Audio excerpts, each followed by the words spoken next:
Era doña Feliciana lo que se llamaba una mujer muy de su casa y que, a pesar de ser rica hasta el punto de sacar al sol la vajilla de plata labrada y los zurrones de pesos duros, no pensaba en emperejilarse, sino en aumentar su caudal. Dueña de una hacienda en los valles próximos a la ciudad y de la panadería del Serrano, tenía en el patio de su casa dos vastos almacenes donde vendía por mayor harina, azúcar, aceite y otros artículos de general consumo.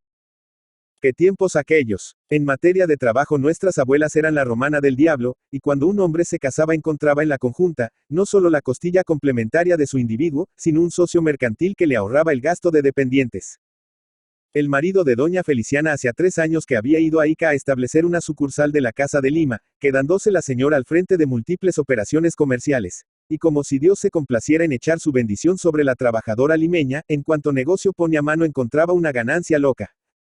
Pero no todo es tortas y pan pintado en este valle de lágrimas, y cuando más confiada estaba doña Feliciana en que su marido no pensaba sino en ganar peluconas, recibió de Ica una carta anónima en que le informaban, con puntos y comas, de cómo el señor Mesía tenía su chichisveo, y de cómo gastaba el oro y el moro con la sujeta, y que la susodicha no valía un carambano ni llegaba a la suela del zapato de doña Feliciana, que aunque jamona se conservaba bastante apetecible y no era digna de que el perillan de su marido la hiciese ascos.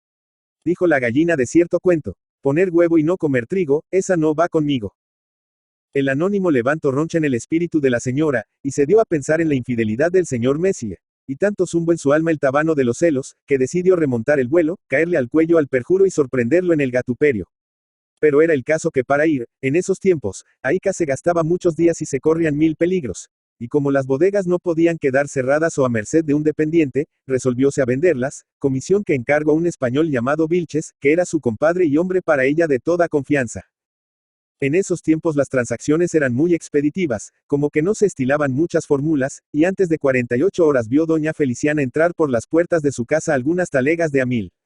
La señora regaló a Vilches una de ellas en recompensa de su actividad, y desembarazada de estorbos alisto viaje para 3 días después. 2. Aquella noche doña Feliciana echó sus cuentas y resolvió que, apenas amaneciese Dios, debía depositar su dinero y alhajas en casa de un comerciante de proverbial honradez. Pero sus celosas cavilaciones por un lado, y por otro sus cálculos rentísticos, la quitaron el sueño, y en ello tuvo no poca aventura. Serían las 2 de la madrugada, hora de gatos y ladrones, cuando sintió un ligero y cauteloso ruido de pasos en el traspatio. Aguzó el oído, y se convenció de que en una puerta que comunicaba con su dormitorio estaban aplicando lo que no en tecnicismo de botica, sino en el de los hijos de Caco, se llamaba entonces una ventosa. Consistía este experimento en abrir por medio del fuego un boquete en la madera. Doña Feliciana saltó con presteza del lecho, y de una esquina del cuarto tomó una asta o varilla de palo a cuyo extremo adaptó un puntiagudo rejoncillo de hierro. Era esta el arma con que acostumbraban salir al campo todos los hacendados. Así prevenida, nuestra heroína se colocó en acecho tras la puerta.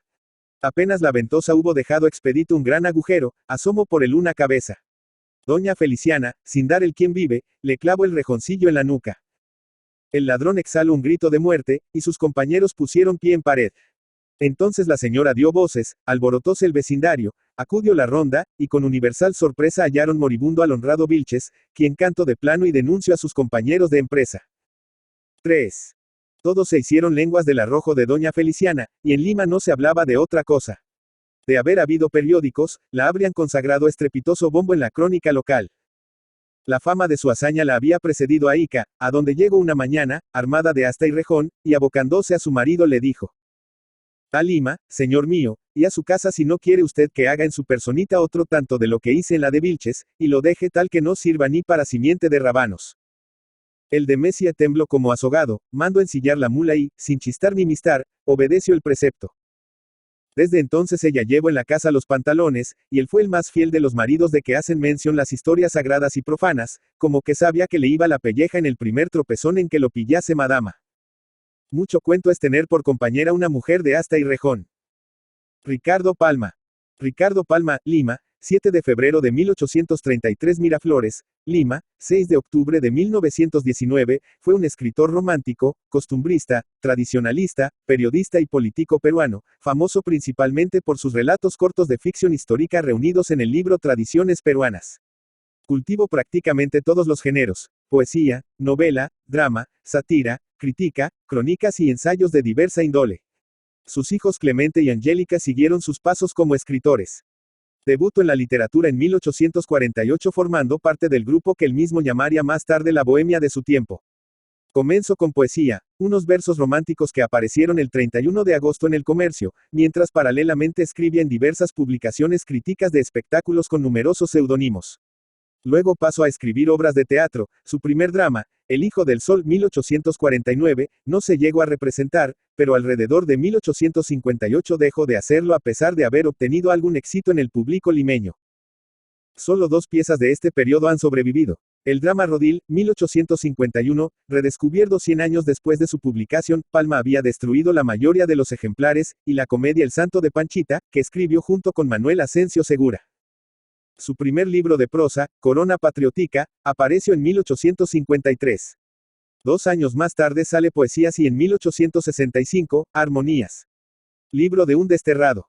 Su obra poética no estuvo exenta de polémica. En 1890 publicó A San Martín, poema que provocó la protesta del gobierno chileno, que lo consideró ofensivo para su país. El último poemario de Palma, Filigranas. Aguinaldo a mis amigos, apareció 2 años más tarde. En 1865, compiló la antología Lira Americana. Colección de poesías de los mejores poetas del Perú, Chile y Bolivia.